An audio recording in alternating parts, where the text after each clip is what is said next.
السلام علیکم ورحمۃ اللہ وبرکاتہ۔ بسم اللہ الرحمن الرحیم، الحمد للہ رب العالمین، والصلاة والسلام علی اشرف الانبیاء والمرسلین، نبینا محمد وعلی آلہ وصحبہ اجمعین۔ اما بعد، فاعوذ باللہ من الشیطان الرجیم۔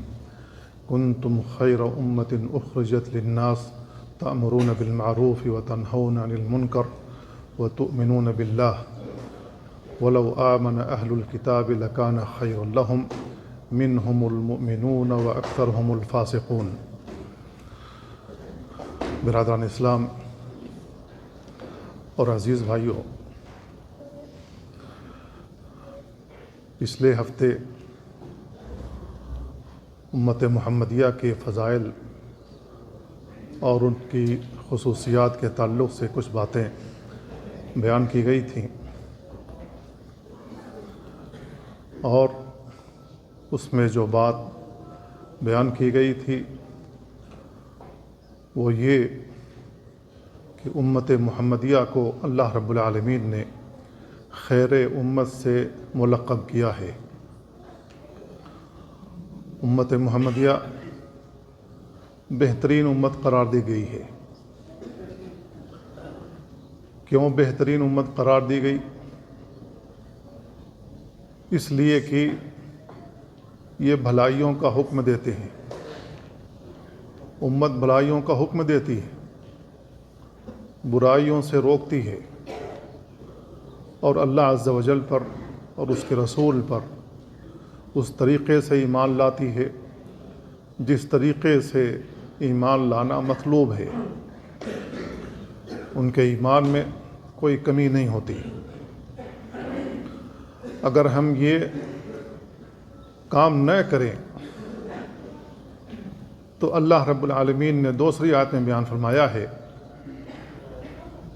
کہ یہ کام یہودی حضرات کا تھا۔ وہ بھلائیوں کا حکم نہیں دیتے تھے، برائیوں سے نہیں روکتے تھے، ایمان میں گڑبڑی پیدا کی، اللہ کی کتابوں میں کمی بیشی کی، رسولوں کی اہانت کی، اللہ رب العالمین نے ان پر لعنت بھیج دی۔ لعنت کا مطلب اللہ رب العالمین کی رحمت سے دوری۔ اللہ نے ان کو اپنی نظر رحمت سے دور کر دیا۔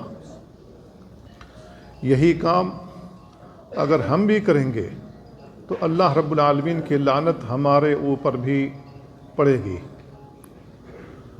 اللہ رب العالمین نے آگے بیان فرمایا ہے، اگر اہل کتاب ایمان لائے، یعنی رسول اللہ صلی اللہ علیہ وسلم جب بحیثیت رسول اور نبی بھیج دیے گئے تو اہل کتاب کو آپ پر ایمان لانا تھا، کیونکہ ان کی کتابوں میں نبی کریم صلی اللہ علیہ وسلم کی آمد کی بشارت دی گئی تھی، آپ کے اوصاف بیان کیے گئے تھے، آپ کا نام بھی ان کی کتابوں میں بتا دیا گیا تھا، حتیٰ کہ یہودی پہچانتے تھے کہ یہی آخری رسول ہیں، آپ کے اوصاف کی وجہ سے پہچانتے تھے۔ اللہ رب العالمین نے قرآن مجید میں اس بات کی خبر دی ہے، یعرفونہ کما یعرفون ابناءہم۔ اللہ کے نبی کو وہ ایسے پہچانتے تھے کہ یہی آخری نبی ہیں جیسے وہ اپنے صلبی بیٹوں کو پہچانتے، لیکن ایمان نہیں لائے۔ کیوں ایمان نہیں لائے؟ اس لیے کہ ان کے دلوں میں حسد تھا، بغض پیدا ہو گیا، ان کے دلوں میں نفرت اور عداوت بیٹھ گئی، اس وجہ سے وہ ایمان نہیں لائے۔ ایمان نہ لانے کی وجہ اللہ رب العالمین نے آخری پیغمبر بنو اسرائیل سے کیوں نہیں منتخب کیا، بنو اسماعیل سے کیوں منتخب کر لیا ہے؟ ام یحسدون الناس علی ما آتاہم اللہ من فضلہ فقد آتینا آل ابراہیم الکتاب والحکمت وآتیناہم ملکا عظیما۔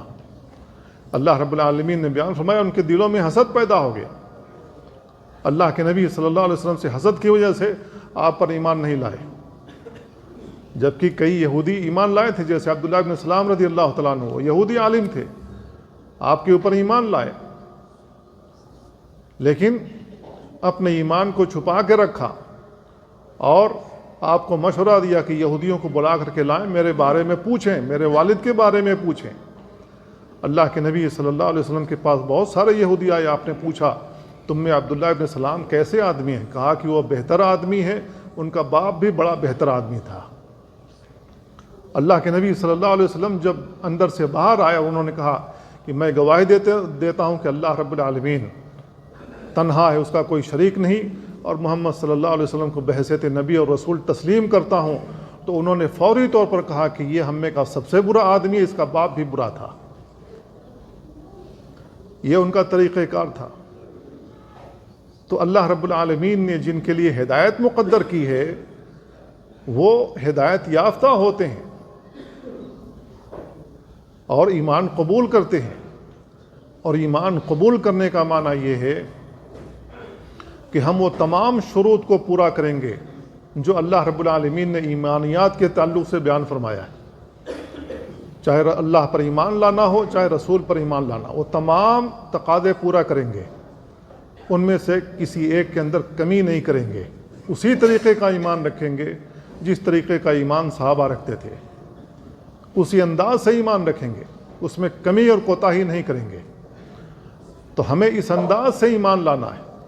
تو اللہ رب العالمین نے یہودیوں سے بھی مطالبہ کیا، وَلَوْ آمَنَ أَهْلُ الْكِتَابِ لَكَانَ خَيْرًا لَهُمْ، اگر یہ اہل کتاب بھی ایمان لائے تو ان کے لیے زیادہ بہتر ہے، اس لیے کہ وہ پہلے رسولوں پر ایمان لائے، چاہے موسیٰ علیہ السلام ہو، چاہے عیسیٰ علیہ السلام ہو، اور اس کے بعد اللہ کے نبی پر بھی ایمان لائے۔ تو اللہ تعالیٰ نے کہا کہ اگر وہ ایمان لائیں گے تو ان کے لیے بہتر ہے، اگر وہ ایمان نہیں لاتے ہیں تو جان لیجئے کہ اکثر ان میں سے فاسق ہیں، اپنے نفس کے پجاری ہیں، اپنے نفس کے تابع دار ہیں، ان کا دل جیسا کہتا ہے ویسا وہ کرتے ہیں، نہ اللہ کے حکم کے پابند ہیں نہ اس کے رسولوں کے حکم کے پابند ہیں، بلکہ ان میں سے اکثر لوگ فاسق ہیں، اللہ اور اس کے رسول کا حکم نہیں مانتے۔ تو ہمیں ایسا نہیں بننا چاہیے جیسا اللہ رب العالمین نے یہودیوں اور عیسائیوں کے بارے میں کہا ہے۔ اللہ رب العالمین نے خیر امت کا تمغہ ہمیں دیا ہے، تو اس وجہ سے دیا ہے کہ ہم اللہ اور اس کے رسول پر ایمان لائے ہیں اور وہ تمام کام کرنے کے لیے تیار ہیں جس کا اللہ رب العالمین حکم دیتا ہے، اس کے رسول حکم دیتے ہیں۔ جس انداز سے صحابہ کرام نے عمل کیا اسی انداز سے ہم عمل کرنے کے لیے تیار ہیں۔ اس انداز سے اگر ہم اپنے آپ کو تیار رکھتے ہیں تو ہم خیر امت ہیں، ہم بھلی امت ہیں، اور اگر اس انداز سے ہمارا ایمان اور عمل نہیں ہے تو یہ جان لیجئے کہ ہم یہودیوں اور عیسائیوں کے نقش قدم پر چل رہے ہیں۔ جس طریقے سے اللہ رب العالمین نے اپنے عذاب کا کوڑا ان کے اوپر برسایا تھا، وہی عذاب کا کوڑا ہمارے اوپر بھی برسے گا اور برس رہا ہے، جسے ہم اپنی آنکھوں سے دیکھ رہے ہیں۔ تو اللہ رب العالمین نے قرآن مجید کے اندر ہمیں خیر امت کہا، نبی کریم صلی اللہ علیہ وسلم نے بھی اپنی احادیث میں خیر امت سے ہمیں ملقب کیا ہے۔ اللہ کے نبی صلی اللہ علیہ وسلم ایک حدیث میں بیان فرماتے ہیں، جعلت امتی خیر الامم، میری امت کو بہترین امت قرار دیا گیا ہے۔ بہترین امت کیوں ہے؟ اس لیے کہ جو لوگ رسول اللہ صلی اللہ علیہ وسلم پر سب سے پہلے ایمان لائے تھے، خیر کا کوئی ایسا کام نہیں ہے جو انہوں نے نہ کیا ہو۔ خیر کا کوئی بھی کام، ایمان لانے سے لے کر مال و دولت کو خرچ کرنا ہو، انہوں نے اللہ کی راہ میں خرچ کیا۔ اللہ کی راہ میں اپنے گھر بار کو چھوڑنا ہو، اپنے گھر بار کو انہوں نے چھوڑا ہے۔ اللہ کے دین کی وجہ سے انہیں عذاب میں مبتلا کیا گیا، انہوں نے عذاب کو جھیلا ہے۔ ان کو مارا اور پیٹا گیا، انہوں نے برداشت کیا ہے۔ جنگ ان کے اوپر مسلط کی گئی، اللہ کے دین کے دفاع کے لیے، اعلاء کلمت اللہ کے لیے، اپنے رسول کا دفاع کرنے کے لیے انہوں نے سوچنا بھی گوارا نہیں کیا کہ اس میں ہماری جان جا سکتی ہے۔ اللہ کی راہ میں کھڑے ہو گئے، چاہے وہ گرمی کا موسم ہو، چاہے سردی کا موسم ہو، چاہے آزمائش کا وقت ہو، چاہے کوئی اور وقت ہو۔ انہوں نے یہ نہیں دیکھا، بلکہ رسول اللہ صلی اللہ علیہ وسلم کی جانب سے جب انہیں حکم دیا گیا وہ اپنے گھروں سے نکل گئے۔ انہوں نے یہ بھی نہیں دیکھا کہ آج میری شادی ہوئی ہے اور آج پہلی رات ہے بیوی کے ساتھ، جو ہی اللہ کے نبی صلی اللہ علیہ وسلم کا حکم سنا اللہ کی راہ میں نکلنا ہے تو اسی ناپاکی کی حالت میں نکل گئے۔ انہوں نے یہ بھی گوارا نہیں کیا کہ کہیں اللہ کے نبی صلی اللہ علیہ وسلم کا حکم سن لیا ہے اور میں غسل کرنے لگوں یا کچھ اور باتیں کرنے لگوں، کچھ رات گزار لوں، وہ بھی نہیں کیا، اللہ کی راہ میں نکل گئے، بالآخر شہید ہوئے۔ تو کون سی بھلائی کا کام ہے جو انہوں نے نہ کیا ہو؟ اعمال کے تعلق سے جتنی بھی باتیں دیکھی جائیں، انہوں نے کون سا عمل ہے جو بہترین ہے اور انہوں نے نہ کیا ہو؟ وہ پہلے مردار کھاتے تھے، اللہ کے نبی کا حکم آیا، اللہ رب العالمین کا حکم آیا، چھوڑ دیا۔ شراب عام طور سے پی جاتی تھی، اللہ اور اس کے رسول کا حکم آیا، شراب ہمیشہ کے لیے چھوڑ دیا۔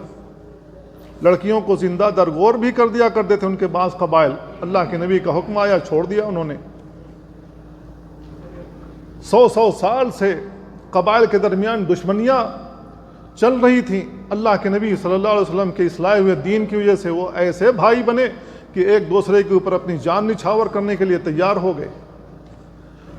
اللہ کے نبی صلی اللہ علیہ وسلم کے دین کے اندر پیشاب پیخانے سے لے کر کے کس انداز سے ہمیں یہ کام کرنے ہیں، وہ سارے کام انہوں نے اپنائے۔ دین کا کوئی ایسا کام نہیں ہے جو انہوں نے نہ کیا ہو، اسی طریقے سے جس طریقے سے رسول اللہ صلی اللہ علیہ وسلم نے ان سے بیان فرمایا۔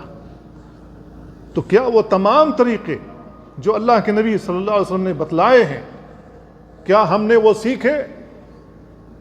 اگر ہم نے نہیں سیکھے ہیں تو جان لیجئے ہم سے غلطی کہیں نہ کہیں ہوتی ہے اور ہوتی رہے گی۔ تو اس دین کو سیکھنے کی کوشش کیجئے جس دین کو سیکھنے کے لیے صحابہ کرام اپنی باریاں لگایا کرتے تھے۔ ایک دن کمائی کرنے کے لیے کوئی شخص کہیں اور مشغول ہے، اس نے اپنے بھائی کو، اپنے پڑوسی کو بھیج دیا، سارا دن رسول اللہ صلی اللہ علیہ وسلم کی بارگاہ میں گزارو، اللہ کے نبی صلی اللہ علیہ وسلم کا جو بھی حکم آ جائے، جو بھی فرمان آ جائے وہ آ کر کے مجھے بتانا، دوسرے دن میں خدمت نبوی میں حاضر رہوں گا، تم اپنے گھر بار چلانے کے لیے جو بھی کمائی کر سکتے ہو کرنا، دوسرے دن میں آ کر کے بیان کروں گا۔ اس طریقے سے باریاں لگائی ہوئی تھی۔ مسجدیں اللہ کے نبی صلی اللہ علیہ وسلم کے دور میں جن جن قبائل کے اندر بنائی گئی تھیں ان میں درس کا انتظام موجود تھا، صحابہ کرام بیٹھا کرتے تھے۔ کتنے ایسے گھر موجود تھے جس میں صحابہ کرام درس و تدریس کے لیے بیٹھا کرتے تھے۔ مسجد نبوی خود یونیورسٹی تھی جس میں صحابہ کرام کی بڑی تعداد موجود تھی، اللہ کے نبی صلی اللہ علیہ وسلم کا دین سیکھنے کے لیے۔ خود اللہ کے نبی صلی اللہ علیہ وسلم معلم تھے، اس میں مذاکرہ علمیہ بھی ہوتا تھا، ایک دوسرے کو سناتے تھے، پڑھتے تھے، یاد کرتے، کراتے تھے، بتلاتے تھے، لوگوں کو تبلیغ کے لیے نکلتے تھے۔ کیا یہ سارے کام ہم کر رہے ہیں؟ اگر یہ سارے کام ہم نہیں کر رہے ہیں تو پھر ہم خیر امت کیسے کہلانے کے مستحق ہو سکتے ہیں؟ اس بات پر ہمیں غور کرنا چاہیے۔ تو اللہ رب العالمین نے ہمیں خیر امت کہا ہے تو اس وجہ سے نہیں کہا ہے کہ ڈیوٹی ٹائم ہے، ڈیوٹی ٹائم اپنا کمانے کھانے کے لیے جو بھی ہے وہ کیا، اس کے بعد موبائل لے کر کے بیٹھ گئے، چاہے 4 گھنٹہ ہو چاہے 10 گھنٹہ ہو۔ نہ دین کی ایک کتاب پڑھنا ہے، نہ رسول اللہ صلی اللہ علیہ وسلم کا ایک فرمان پڑھنا ہے، نہ اللہ کی آیات میں سے، قرآن مجید کی آیات میں سے کوئی آیت پڑھنی ہے، نہ سیکھنی ہے۔ پھر بھی ہم خیر امت ہیں، خیر امت کہلانے کے ہم حقدار ہیں۔ جب تک ہمیں یہ نہیں معلوم ہوگا کہ صحابہ کرام کیسے زندگی گزارتے تھے، اس انداز سے ہم کیسے زندگی گزاریں گے؟ کتنے مسلمان ہیں صحابہ کرام کے بڑے بڑے جو اجلہ صحابہ ہیں ان کا نام تک معلوم نہیں ہے۔ کتنے ایسے مسلمان ہیں جن کو ہمارے اپنے نبی کا نام تک معلوم نہیں ہے۔ کتنے ایسے مسلمان ہیں جن سے ہمارا پالا پڑا ہے، ان سے کہا گیا کہ کلمہ سنا دو، ان کو کلمہ ٹھیک سے یاد نہیں ہے۔ کیسے مسلمان ہیں ہم؟ جس کو کلمہ توحید لا الہ الا اللہ محمد رسول اللہ نہ آتا ہو، اس کا معنی اور مفہوم کہاں سے سمجھے گا؟ اور جو آدمی اس کا مفہوم نہیں سمجھ سکتا ہے، اس کے تقاضے کو نہیں سمجھ سکتا، اور جو اس کے تقاضے کو نہیں سمجھ سکتا، ہر حال میں ایسی بڑی غلطی کرے گا جس سے اس کا ایمان فوت ہو جائے گا۔ اللہ رب العالمین نے ہمیں خیر امت کہا ہے۔ کیوں کہا؟ اس لیے کہ اس خیر امت کے اندر ہمارا آخری نبی بھیجا گیا جو تمام نبیوں میں سب سے بہتر نبی تھے، سب سے افضل نبی تھے، سب سے اعلیٰ نبی تھے۔ اللہ رب العالمین نے آپ کو یہ مقام اور مرتبہ دیا ہے۔ تو پچھلے ہفتے اسی بات پر اختصار کے ساتھ روشنی ڈالی گئی تھی کہ ہم خیر امت ہیں. یہ امت محمدیہ کی پہلی خصوصیت ہے کہ اللہ رب العالمین نے ہمیں خیر امت کہا ہے. لیکن کیا خیر امت والے جو تقاضے ہیں ہم پورا کر رہے ہیں یا نہیں کر رہے ہیں، اس بات پر ہمیں غور کرنا چاہیے. دوسری خصوصیت امت محمدیہ کی یہ ہے کہ اللہ رب العالمین نے اپنے آخری نبی کو بہترین زمانے میں مبعوث کیا. وہ بہترین زمانہ تھا جس میں اللہ کے نبی صلی اللہ علیہ وسلم کی بعثت ہوئی ہے. اللہ کے نبی صلی اللہ علیہ وسلم بیان فرماتے ہیں بعثت من خیر قرون بنی آدم قرنا فقر حتی کنت من القرن الذی کنت فیہ. اللہ کے نبی صلی اللہ علیہ وسلم بہترین زمانے میں پیدا کیے گئے، اور جس بہترین زمانے میں پیدا کیے گئے اس میں اللہ رب العالمین نے ایسے بہترین لوگوں کو پیدا کیا تھا جو اللہ کے نبی صلی اللہ علیہ وسلم کا ساتھی بننے کے لیے، آپ کا مددگار بننے کے لیے، آپ کے ہمراہ کھڑے ہونے کے لیے ان کا مزاج ایسا بنا دیا تھا. جتنی مشکلات انہوں نے جھیلی ہیں اللہ کے دین کی خاطر، میرے بھائیوں اگر غور کریں گے اس کا 10واں حصہ بھی ہم لوگ نہیں کر رہے ہیں. آپ آرام سے پڑھ لیجئے، قرآن مجید پڑھیے، احادیث کا مطالعہ کیجئے، سیرت کا مطالعہ کر لیجئے، آپ اس نتیجے پر پہنچیں گے کہ صحابہ کرام نے اس دین کے لیے جو قربانیاں دی ہیں اس کا 10واں حصہ بھی ہم لوگ نہیں دے رہے ہیں. لیکن پھر بھی ہم خیر امت بننے کے لیے تیار ہیں، ہم سب سے بہترین امت ہیں. تو اللہ کے نبی صلی اللہ علیہ وسلم بہترین زمانے میں پیدا کیے گئے. اللہ کے نبی صلی اللہ علیہ وسلم کی ایک اور حدیث آتی ہے، آپ نے بیان فرمایا خیرکم قرنی ثم الذین یلونہم ثم الذین یلونہم. بہترین زمانہ میرا زمانہ ہے، اور اس کے بعد کا جو زمانہ ہے وہ بہترین زمانہ ہے، اور اس کے بعد کا جو زمانہ ہے وہ بہترین زمانہ ہے. یعنی جو نسل اللہ کے نبی صلی اللہ علیہ وسلم کی صحبت کے لیے، ساتھی بننے کے لیے اللہ تعالیٰ نے پیدا کی تھی، وہ زمانہ بہترین زمانہ تھا، بہترین لوگ تھے. اور ان کی نسلوں سے جو پیدا ہوئے جن کو ہم تابعین کہتے ہیں وہ بہترین لوگ تھے. اور تبع تابعین اس کے بعد کا زمانہ ہے. یہ 3 قرن ہیں جن کو اللہ کے نبی صلی اللہ علیہ وسلم نے فرمایا خیرکم قرنی ثم الذین یلونہم ثم الذین یلونہم. پھر اس کے بعد اللہ کے نبی صلی اللہ علیہ وسلم نے اسی حدیث کے اندر آگے بیان فرمایا ہے ثم یجیء قوم ینذرون ولا یفون. پھر اس زمانے کے بعد جو بہترین زمانہ، اس زمانے کے بعد ایسے لوگ آئیں گے جو نظر مانیں گے لیکن نظر پوری نہیں کریں گے. نظر کیا ہے؟ نظر یہ ہے کہ اپنے اوپر کسی عبادت کو واجب قرار دینا جس کو اللہ تعالیٰ نے آپ کے لیے واجب نہیں قرار دیا ہے. آدمی خود سے اپنے اوپر کسی عبادت کو واجب قرار دے لے. مثلا کوئی آدمی ہے، کوئی مسلمان یہ کہے کہ اگر میرے والدین میں سے جو بھی بیمار ہو وہ صحت یاب ہو جاتے ہیں، میں ایک بکرا ذبح کروں گا. بکرا ذبح کرنا اللہ کے نام پر یہ عبادت ہے. اب جس نے یہ کہہ دیا کہ میں اللہ کی راہ میں ایک بکرا ذبح کروں گا لیکن میرے والدین میں سے جو بیمار ہیں وہ شفا یاب ہو جائیں، تو آپ نے اپنے اوپر ایک عبادت واجب کر لی ہے. اللہ تعالیٰ نے واجب نہیں قرار دیا ہے کہ آپ کے والدین جب شفا یاب ہو جائیں تو لازماً آپ کو قربانی کرنی ہے، آپ نے واجب کیا ہے. تو اس قسم کی جو نظریں ہیں جو اللہ رب العالمین کی رضا کے لیے مانی جاتی ہیں، لوگ نظریں پوری نہیں کریں گے. جبکہ مومنوں کی صفات میں سے یوفون بالنذر ویخافون یوما کان شرہ مستطیرا. مومنوں کی شان یہ ہے، مومنوں کی علامت یہ ہے کہ مومن نظریں پوری کرتے ہیں. اگر نظر مان لیا تو پیچھے نہیں ہٹتے. بے شمار مسلمان آج پائے جاتے ہیں جو اپنی زبان سے یہ لفظ ادا کرتے ہیں کہ ایسا میرا کام ہوا تو یوں کروں گا. ان کا کام ہو بھی جاتا ہے، پتہ بھی نہیں لگتا ہے، بھول بھی جاتے ہیں میں نے یہ نظر مانی تھی، میں نے اپنی زبان سے یہ لفظ ادا کیا تھا. آپ نے اپنی زبان سے جو لفظ ادا کیا کہ میرا یہ کام ہو گیا تو میں یوں کروں گا، اس کا کرنا واجب ہے، لیکن اس کے لیے شرط یہ ہے کہ وہ بھلائی کا کام ہو، برائی کا کام نہ ہو، اللہ کی ناراضگی کا کام نہ ہو۔ اگر بھلائی کا کام ہے آپ کو پورا کرنا ہے، برائی کا کام ہے، شرکیات کا کام ہے، اللہ کی نافرمانی والا کام ہے، اس کو پورا کرنا جائز نہیں ہے۔ لیکن بھلائی کا کوئی بھی کام ہو تو اس کا پورا کرنا ہر حال میں لازم ہوتا ہے۔ اللہ کے نبی صلی اللہ علیہ وسلم بیان فرمایا کہ ایک زمانہ آئے گا، ایک قرن آئے گا، لوگوں کو آپ دیکھیں گے کہ لوگ اپنی زبانوں سے ایسا کہیں گے لیکن پورا نہیں کریں گے۔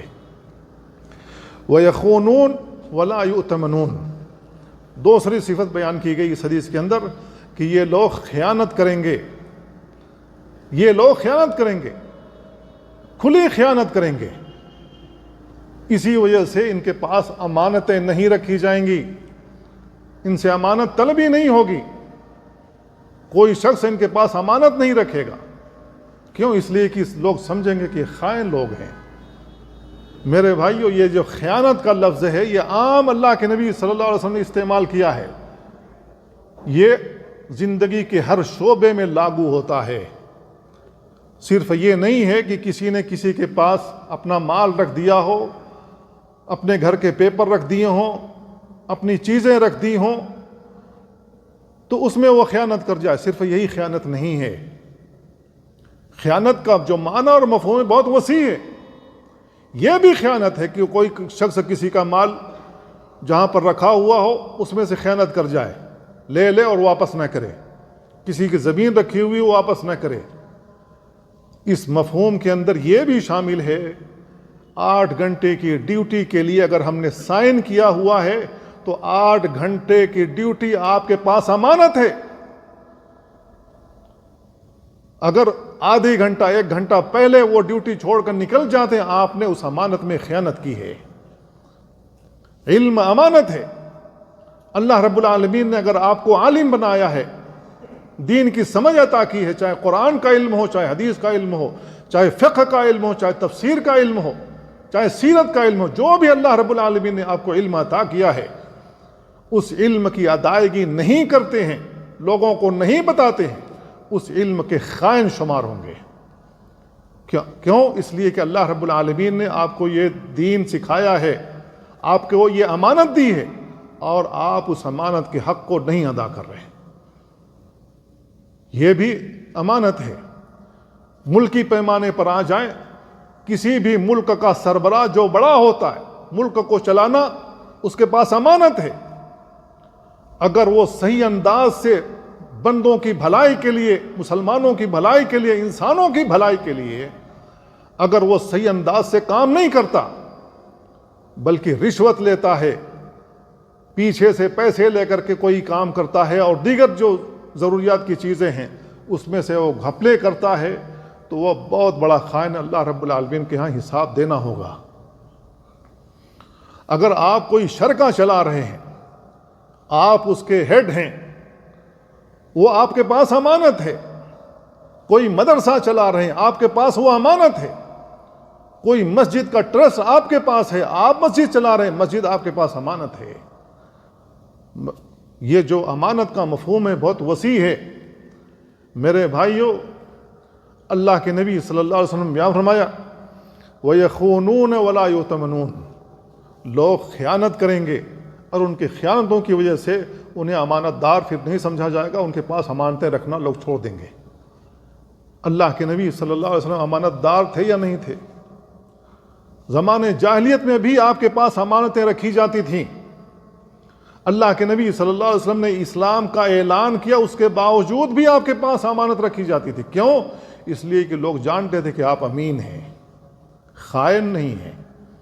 اسی وجہ سے رسول اللہ صلی اللہ علیہ وسلم نے جب ہجرت کا ارادہ کیا تو آپ کے پاس پڑی ہوئی جتنی بھی امانتیں تھیں علی رضی اللہ تعالیٰ کو دیا اور کہا کہ یہ فلاں فلاں کی امانتیں ہیں، ان کو لوٹا کر مدینہ واپس آ جانا۔ اللہ کے نبی نے وہ ساری امانتیں ادا کی۔ میرے بھائیو، آج ہم مسلمان اگر خائن ہو گئے ہیں تو پھر ہم خیر امت کہلانے کے حقدار ہیں؟ یہ ہمیں سوچنا چاہیے۔ اگلی صفت اللہ کے نبی صلی اللہ علیہ وسلم نے بیان فرمائی وَيَشْهَدُونَ وَلَا يُسْتَشْهَدُونَ، لوگ گواہی دینے کے لیے از خود پیش ہوں گے، ان سے گواہی طلب نہیں کی جائے گی۔ کورٹ کچہریوں میں گواہیاں طلب کی جاتی ہیں، میرے بھائیو آپ سے گواہی نہیں طلب کی جائے گی، آپ خود ہی گواہی دینے کے لیے پیش ہو جائیں گے، خود ہی گواہ بننے کے لیے تیار ہوں گے۔ کیوں؟ اس لیے کہ شاید کسی کی خوشنودی مقصود ہوگی، یا پیچھے سے آپ کو پیسہ مل رہا ہوگا، یا اثر و رسوخ کا لالچ آپ کو دیا گیا ہوگا، آپ خود ہی پیش ہو جائیں گے۔ یہ ہو رہا یا نہیں ہو رہا ہے؟ اگر یہ ہو رہا ہے، ہمارے معاشرے میں یہ ہو رہا ہے، تو ہمیں سمجھنا چاہیے کہ اللہ کے نبی صلی اللہ علیہ وسلم نے جو کچھ بھی بتا دیا ہے وہ قرب قیامت کے علامات میں سے یہ علامتیں ہیں، اور یہ ساری چیزیں پوری ہوتے ہوئے ہم اپنی آنکھوں سے دیکھ رہے ہیں، اور یہ علامات النبوہ میں سے بھی ہے، کیونکہ رسول اللہ صلی اللہ علیہ وسلم نے جیسا فرمایا تھا ویسا ہی ہو رہا ہے، یہ نبوت کے علامات میں سے بھی ہے۔ اور آخری بات اللہ کے نبی صلی اللہ علیہ وسلم اس حدیث کے اندر بیان فرمائی، وَيَظْهَرُ فِيهِمُ السِّمَنُ، ان کے اندر موٹاپا ظاہر ہو جائے گا، خوب موٹے تازے رہیں گے۔ کیوں؟ اس لیے کہ ان کو صرف کھانے کی فکر ہوگی، دین کی کوئی فکر ہی نہیں ہوگی، صرف کھانے کی فکر ہوگی، ہمیں کتنا کھانا ہے، کیسا کھانا ہے، اور کیسا کھانا ہمارے دسترخوان پر ہونا چاہیے تاکہ ہمارا نام ہو، ہماری کمیونٹی کا نام ہو، ہماری برادری کا نام ہو، ہم فلاں لوگ ہیں، بڑا کھلاتے ہیں پلاتے ہیں، یوں کھلاتے اور یوں پلاتے ہیں۔ اور جب ہم کھلاتے ہیں تو مطالبہ بھی یہ ہوگا کہ ہمیں بھی ویسے ہی کھلایا پلایا جائے، جہاں بھی ہم جانے کی کوشش کریں گے تو خوب موٹے تازے ہو جائیں گے۔ اور اس کا مفہوم یہ بھی بنتا ہے کہ ہم کام چور ہو جائیں گے صرف کھانے کے وجہ سے، کھانا تو کھائیں گے، بہت زیادہ کھائیں گے، لیکن کام نہیں کریں گے وہ کام جو رسول اللہ صلی اللہ علیہ وسلم دے کر گئے تھے۔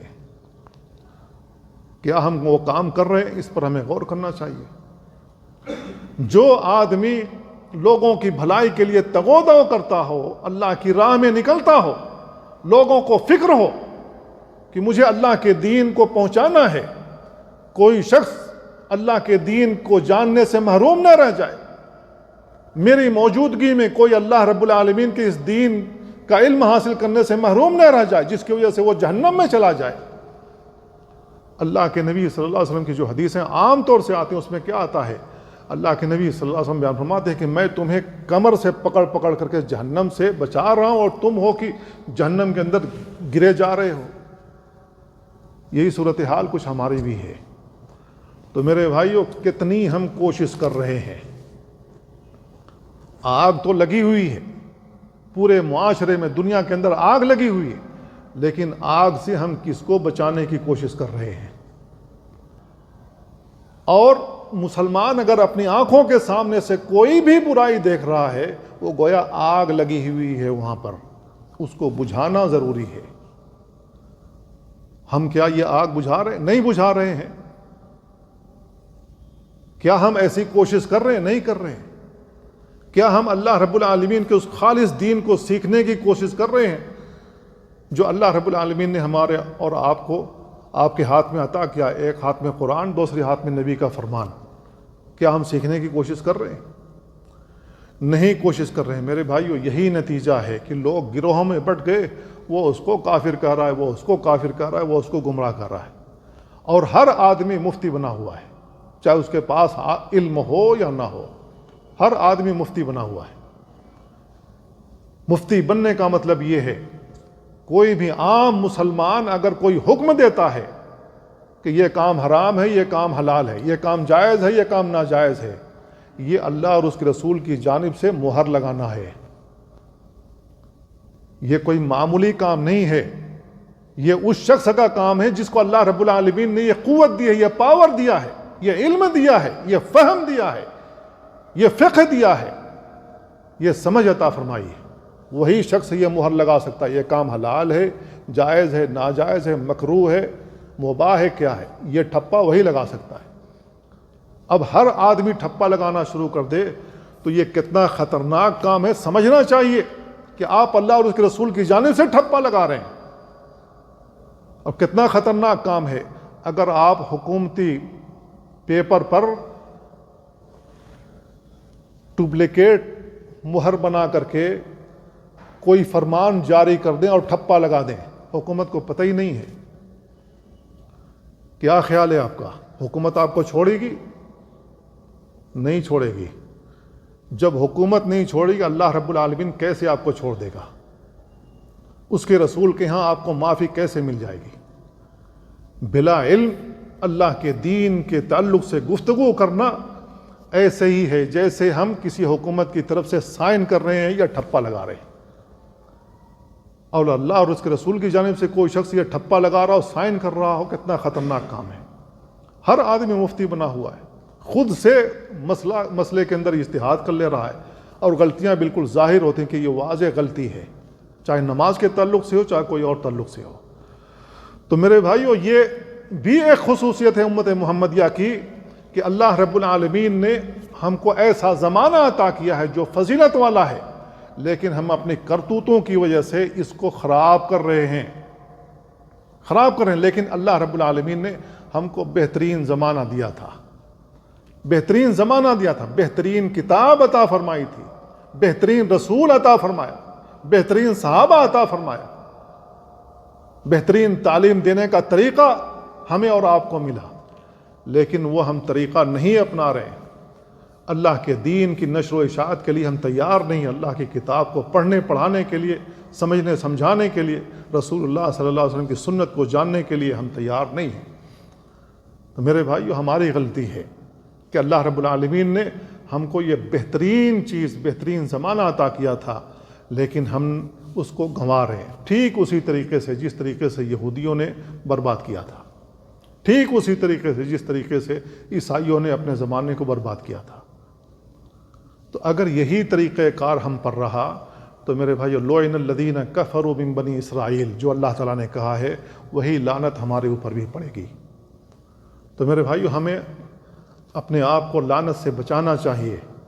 اللہ کے دین کو سیکھیں گے تو صحیح طریقے سے عمل کر سکیں گے، اور نہیں سیکھیں گے تو جہالت ہم کو کسی نہ کسی گڈھے میں گرا کر رہے گی، کسی نہ کسی برائی میں پھنسا کر رہے گی. چاہے وہ برائی شرک کی ہو، چاہے وہ برائی کفر کی ہو، چاہے وہ برائی معصیت کی ہو، نافرمانی کی ہو، چاہے شیطان کی اطاعت کی ہو، کسی نہ کسی برائی میں ہم پھنسیں گے. ٹھیک اسی طریقے سے جس طریقے سے یعقوب علیہ السلام کے 12 بیٹے تھے، ان کے دلوں میں شیطان نے حسد ڈال دیا، اپنے نبی کو کنویں میں پھینکائے، جبکہ وہ نبی کے بیٹے تھے. نبی کے بیٹے تھے یا نہیں تھے 12 بیٹے؟ 11 نے پلان بنایا، اپنے نبی کو جا کے کنویں میں پھینکائے. میرے بھائیو، شیطان کسی کے ساتھ بھی ایسا کروا سکتا ہے، تو ہمیں اپنے آپ کو بچانا ہے. شیطان ہمارا دشمن ہے. اللہ رب العالمین نے آدم علیہ السلام، حوا، دونوں سے کہا تھا ان الشیطان لکم عدو مبین، شیطان تم دونوں کا کھلا دشمن ہے. اللہ رب العالمین نے دوسری آیت میں کہا فاتخذوہ عدوا، شیطان تمہارا دشمن ہے، اس کو دشمن کی طرح، اس کے ساتھ دشمن کی طرح پیش آؤ. وہ تمہارے ساتھ دشمنی کا اظہار کرنے سے کبھی وہ پیچھے نہیں رہتا ہے. ہمیں ہر حال میں کوشش کرتا ہے کہ ہمارا ایمان سلب ہو جائے، وہ ہر حال میں کوشش کرتا ہے ہم سے شرک ہو جائے. اگر ان میں کامیاب نہیں ہوتا ہے تو ہمیں کسی نہ کسی بدعات اور خرافات میں پڑا کر چھوڑتا ہے، اور اس کو یہ محبوب مشغلہ، اس کا یہ محبوب ترین مشغلہ ہے. کیوں؟ اس لیے کہ آدمی سمجھتا میں بڑا اچھا کام کر رہا ہوں، دین کا کام کر رہا ہوں، حالانکہ وہ دین کا کام نہیں ہوتا ہے، اور اس کو چھوڑنا بھی مشکل ہوتا ہے. جب آدمی کو غلطی ظاہر ہو جائے، گناہ ظاہر ہو جائے تو آدمی چھوڑ دیتا ہے، لیکن جب آدمی کے اوپر گناہ ہی ظاہر نہ اور سمجھے کہ میں بہت بہترین کام کر رہا ہوں تو جلدی نہیں چھوڑتا ہے. تو شیطان کسی نہ کسی طریقے سے پھنساتا ہے. ہمیں اس سے باز آ جانا چاہیے، اس سے بچنا چاہیے. اللہ تعالیٰ سے دعا اللہ ہمیں ان باتوں کو سمجھنے اور ان پر عمل کرنے کی توفیق عطا فرمائے. وصلی اللہ وسلم علی نبینا محمد وعلی آلہ وصحبہ اجمعین. السلام علیکم ورحمۃ اللہ.